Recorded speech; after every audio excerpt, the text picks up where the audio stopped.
Welcome to the ओवरा astrologer services. मेरा नाम रेहान गुस्तार पादनीगरा है। एक क्लाइंट की आज एक कुंडली लेके आया हूँ। स्टोरी बहुत भरा हुआ है और पे अभी जो ये पार्टी है उसका जो ज़िंदगी है वो एकदम डाउन है और उसमें बहुत सारी कठिनाइयों का सामना उसने किया है। उसने उसमें अफेयर भी है, सुसाइड भी है, सब कुछ है। और ये रहने वाला सांगली का है, महाराष्ट्र से है। कल उसके हमारे वहाँ फ़ोन आया था कि भैया हमारा भी होरोस्कोप ज़रा देखना है। हमें ये प्रॉब्लम मैंने लव मैरिज किए थे और लव मैरिज किए थे, घर पे बताया नहीं था और फिर हम बाद में अलग हो गए। 3 साल तक पति पत्नी अलग रहे और उनकी बात सुनकर उन्होंने मेरे को उनका बहुत डिटेल्स और सब कुछ बताया। वीडियोस के आगे की प्रिडिक्शंस से जानने की से पहले हम हमारा यूट्यूब चैनल है ओवरा एस्ट्रोलॉजर सर्विसेज, उसको ज़रूर सब्सक्राइब कीजिए, कमेंट कीजिए। वीडियोस अच्छे लगे तो लाइक कीजिए। आप कोई परामर्श करना चाहते हो हमसे तो हमारा नंबर है 9327100550। चलो तो हम कुंडली पे आ जाते हैं। अपना जो नाम है पार्टी का, तो उसका नाम है विलासराव अखंडराव गायकवाड़।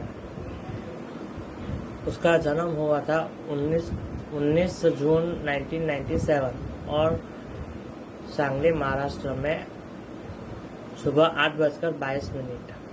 तो चलो हम अब कुंडली देखते हैं।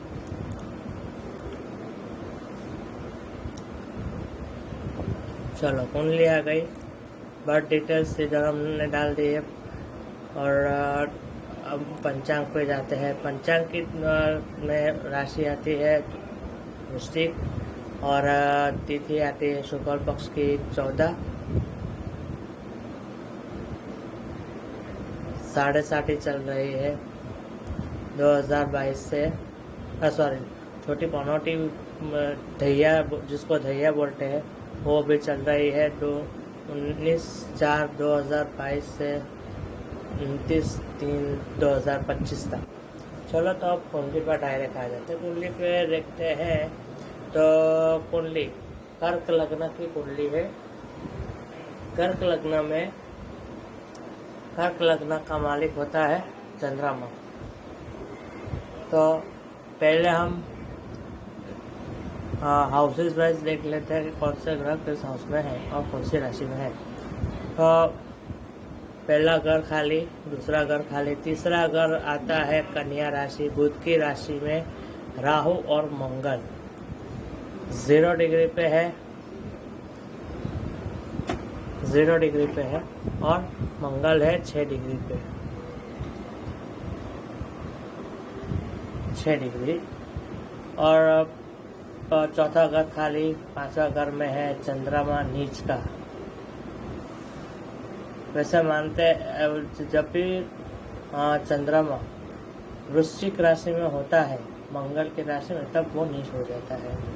12 डिग्री का है, गुरु है नीच का। 27 अंश का पर उसकी नीचता निकल जाती है, क्योंकि एस्ट्रोलॉजी में माना गया है कि गुरु शनि जब कोई भी नीच हो जाते हैं तो जो उसकी 20 डिग्री के ऊपर जब चला जाता है तो उसकी नीचता खत्म हो जाती है। यहाँ पे केतु 0 अंश का है, शनि चल रहा है 24 अंश का, बुध अस्त है सूर्य से 25 डिग्री का, रवि है 4 डिग्री का, यानी सूर्य 4 डिग्री का है, शुक्र 24 डिग्री का है। चलो तो कर्क लग्न का मालिक होता है चंद्रमा। चंद्रमा का बेटा है 5th हाउस में, चंद्रमा नीच का बेटा हुआ, यानी मेंटली डिप्रेशन या कुछ भी हो सकता है। या मानसिक तनाव आ सकता है। दूसरी चीज़ यहाँ पे गौर करने की बात यह है, पराक्रम भुवन में बैठा हुआ है मंगल राहु का अंगारक योग। फिर भी शनि और केतु भाग्य स्थान में बैठे हुए हैं मीन राशि में एक साथ में, वो भी एक नेगेटिव योग। शुक्र और रवि एक दूसरा वैसे तो अच्छा बोला जाता है, पर कर्क लग्न में शुक्र रवि की युति अच्छा फल नहीं देती है। 5th हाउस होता है प्रेम का भाव। प्रेम का भाव में चंद्रमा नीच का पड़ गया, यानी लव हुआ होगा या लव हुआ होगा तो भी लव की सफलता ये सब पंचम स्थान से दिखा जाता है। तो शुक्र से जब भी कोई भी ग्रह 5वें, 7वें और 9वें बैठा हुआ हो चंद्रमा, तो लव मैरिज के योग बनते हैं। यहाँ पे शुक्र बैठा हो और शुक्र से चंद्रमा बैठा हुआ है दूसरा, तीसरा, चौथा, 5वां और 6ठे में, तो ये नेगेटिव फल देगा, या तो दगाबाजी होने का पूरा चांस रहता है। ये अफेयर जो चला था वो 3 से 4 साल तक चला, फिर बाद में नहीं चला, तो इसके कारण उस मेंटली डिप्रेशन भी आया हुआ पार्टी को, और वो उसने ऐसा पराक्रम किया कि उसने गुस्से में आके सीधा उन्होंने फिनाइल पी लिया है। पर वो फिनाइल पी तो गया, पर उसमें से वो बाहर भी आ गया, और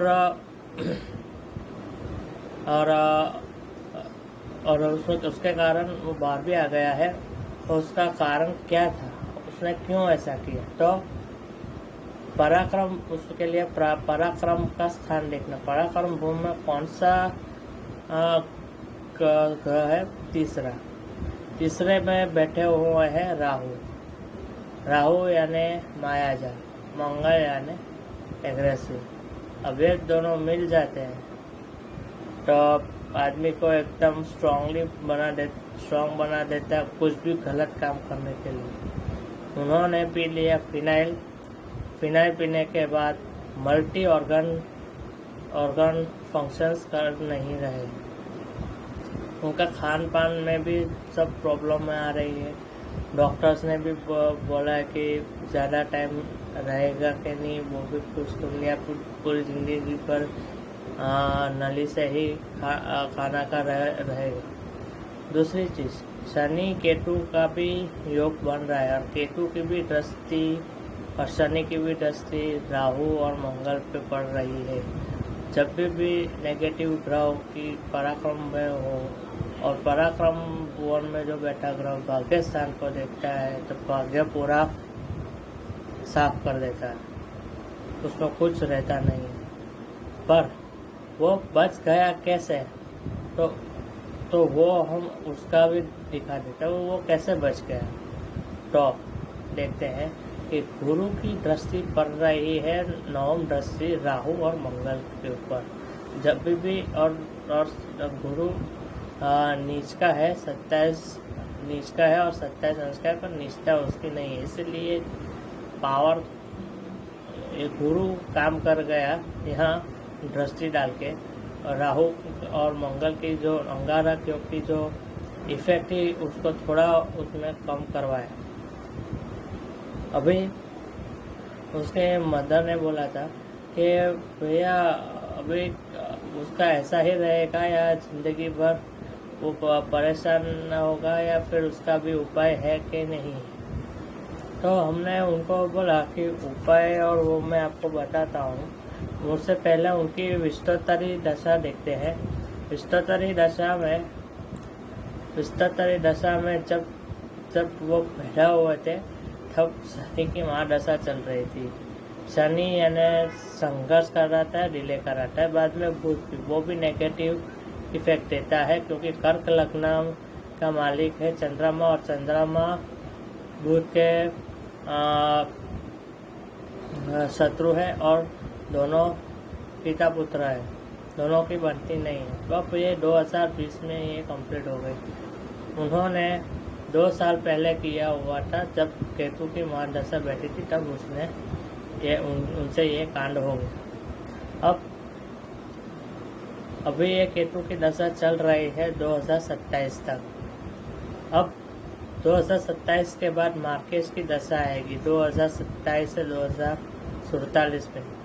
यही एक 20 वर्ष का ये केतु से भी ये भारी एक मारक दशा आ रही है शुक्र की, जो 20 साल चलेगी 2030 से। तब ये पीरियड में शायद वो बच पाए या ना बच पाए, वो श्योर नहीं है। उनका ऑपरेशन और वो सब भी आने वाला है। डॉक्टर्स ने दिया कि उनका ऑपरेशन दिसंबर के बाद करना है, तो उन्होंने बोला कि हम कौन सी तारीख में करें। तो मैंने बस उनको सजेशन दिया कि जो अभी डॉक्टर्स ने बोला कि अभी नहीं तो कल या तो 1-2 साल के अंदर ऑपरेशन करवाना ही पड़ेगा। तो हमने उनको डेट दिया कि आफ्टर 6/6/2024 के बाद जब गुरु की महादशा बैठेगी तब ये फल देगा। तब आप अपना ये 1 साल का पीरियड है, उसमें आप ऑपरेशन करवा सकते हो। फिर बाद में शनि की महादशा आएगी, उसमें थोड़ा कष्ट उसको दिलाएगा। फिर बुध की महादशा आएगी 19/6/2027, उसमें थोड़ा पॉजिटिविटी आएगा। फिर बाद में मार्केश आएगा, तब 2027 से 47 तक उनको शरीर से बहुत परेशान होना पड़ेगा। अब आप उसमें देख सकते हो, ये अभी उसकी महादशा में भी है। आप डेट टू कैसे देखो, 18/10/2030 में शुक्र के अंदर शुक्र चालू रहेगा 2027 से 2030 तक। डेट देखो यार, 18/10, 18/6, 18/8/2034, 18/8/2037, 18/4/2040 तक गुरु, 19/6/2048। ये सब के डेट पर वो डेट क्या आ रहे हैं 58। ये सीक्वेंसेस कई कुंडली में आता है और ये अच्छा नहीं है। मैंने उनको बताया कि आप आशा आपके बच्चे की जीने की रखना मत, क्योंकि शुक्र में जब राहु आएगा तब ये 40 साल का हो जाएगा, तब शायद वो दुनिया छोड़ भी सकता है या कुछ बड़ा हो सकता है उसमें, या सीरियस भी हो सकता है उसमें। दूसरी चीज़, उनका ऑपरेशन का आने का कारण दूसरा भी है। जब सूर्य शुक्र की युति या सूर्य चंद्रमा और शुक्र की युति होती है 12वें स्थान में या तो रोग स्थान में, तो ये ऑपरेशन ज़रूर करवाता है। तो स्टमक के रिलेटेड उनका ऑपरेशन का आएगा। मैंने उनको बोला, वो जो डेट थी वो मैंने आपको अभी में बोला, तो उसी हिसाब से वो मैं उनको सजेशन दिया कि आप अभी ऑपरेशन 2025 के बाद गुरु की महादशा केतु के अंदर गुरु बैठे तब वो करवा देना, क्योंकि तभी उनका प्रॉब्लम नहीं आ सकता। फिर बाद में है प्रॉब्लम, पर ये उनकी ज़िंदगी कम है, क्योंकि अगर शनि की भी दृष्टि पड़ रही होती तो फिर वो थोड़ा बच भी जाता, पर यहाँ पे शनि भी इतना पावरफुल नहीं है। दूसरी चीज़, तो केंद्र में सभी ग्रह आप देख रहा हो 9वां हाउस में मंगल और शनि की विस्फोटक युति 7वें स्थान में बन रहा है। अगर ये अच्छा हो जाए और बाद में भी मैरिज का विचार कर, तभी वो मैरिज नहीं हो पाएगी, वो भी मैंने उनको बताया। उनकी लाइफ में मैरिज के योग कम ही है, और मैरिज करवाना हो तो फिर मैरिज होने के चांस नहीं है, क्योंकि गुरु नीच का है। गुरु का फल नहीं इतना हो रहा है, षट बल भी इतना नहीं है इसमें, बुध भी अस्त का है, चंद्रमा भी नीच का है, और अपना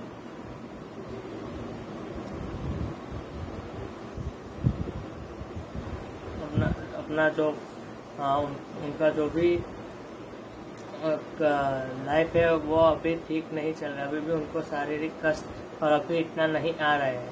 गोचर वाइज हम देखें तो अभी राहु 10वें स्थान से चल रहा है, केतु चल रहा है तुला में 4थे स्थान में केंद्र में, वो भी अच्छा अभी फल कर रहा है, इसलिए टिका हुआ है। शनि चल रहा है उनके गुरु के ऊपर से 7वें स्थान में, और जब आयुष्य स्थान में गुरु आएंगे जनवरी में, तब उनकी सेहत में थोड़ा सा अच्छा रहेगा, वो 1.5-2 साल अच्छा रहेगा, फिर बाद में फिर से वही स्थिति आएगी, शारीरिक कष्ट और सब कुछ आएगा उसमें। और हमने उनके पेरेंट्स को बोला है कि लड़के बचने के चांस कम है, पर उनको पहले बचने से पहले उनको थोड़ा जितने साल खींच सके उसके लिए उनके लिए भी अच्छा है, उसके लिए भी अच्छा है। तो हमने बोला कि उसका उपाय क्या है, तो हमने बोला कि उसको कर्क राशि में मंगल पहनना पड़ेगा, और मंगल नहीं पहनाना है, हमें चंद्र पहनाना है। मन का कारक चंद्र रहता है, चंद्रमा का स्वभाव एकदम पानी की जैसा होता है। अब जब पानी में जोर से सुनामी आ जाए तो कैसी हालत होगी, वैसी उसकी दिमाग की हालत हो गई। तो इधर अब उनको हमने उपाय बोला कि उसको चंद्रमा पहनाना है 17 से 18 कैरेक्टर हैवी, और दूसरा हमने उनको बोला कि गुरु भी पहनाना है, नीच का है पर नीचा कम है, फिर भी पहनाना पड़ेगा। क्योंकि राहु के ऊपर दृष्टि डालना है, क्योंकि राहु का जब 0 का राहु हो तब राहु अपने चरम सीमा में इफेक्ट देता है। राहु का पावर इधर यह कुंडली में सबसे ज़्यादा है, इसलिए राहु का इफेक्ट कम करने के लिए मंगल भी पहनाना पड़े, क्योंकि यहाँ पे बहुत सारे मैंने यहाँ पर आप देख सकते हो, राहु 0 अंश का 0 से 10 अंश के भी बहुत सारे ग्रह हैं, और आफ्टर 22 से भी बहुत सारे हैं। तो इसीलिए हमने उनको उपाय बोला कि गुरु यानी टोपास पहनना है, चंद्रमा का मून का जो होता है पल पहनना है, और मंगल के लिए मूंगा कोरल में खाली 3 कैरेट का लेना है, चंद्रमा 12 से 15 कैरेट का लेना है, और गुरु 4 से 5 कैरेट का लेना है। उनको हमने बोला कि यही तीनों ग्रह पहनाने पड़ेंगे, तो वही ये आदमी टिक सकता है, नहीं तो नहीं टिकेगा। वो उनकी उम्र भी कम ही है, उम्र अभी भी देखना जाए तो अभी वो 25 साल के आसपास है उनकी उम्र, मैक्सिमम 40-45 तक वो जी सकते हैं, पर उसके बाद नहीं। पर इतना भी टिक पाना उसके लिए अभी डिफ़िकल्ट है, और उसके लिए मैंने ये 3 उपाय उनको बोला।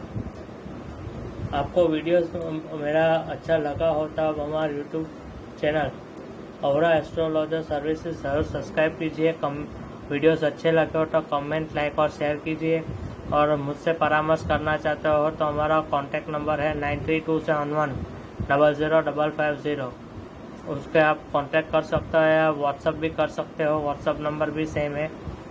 और आप हमें फ़ोन कीजिए, हमारे से अपॉइंटमेंट ले सकते हो, और आपको ज़रूर हम आपको गाइड करेंगे, उपाय सब बताएंगे। तब तक के लिए अब धन्यवाद, क्योंकि नेक्स्ट वीडियोज़ अब आने वाले वो डेंजर मैं आपको देने वाला हूँ, वो कल से हम शुरू करेंगे। Thank you.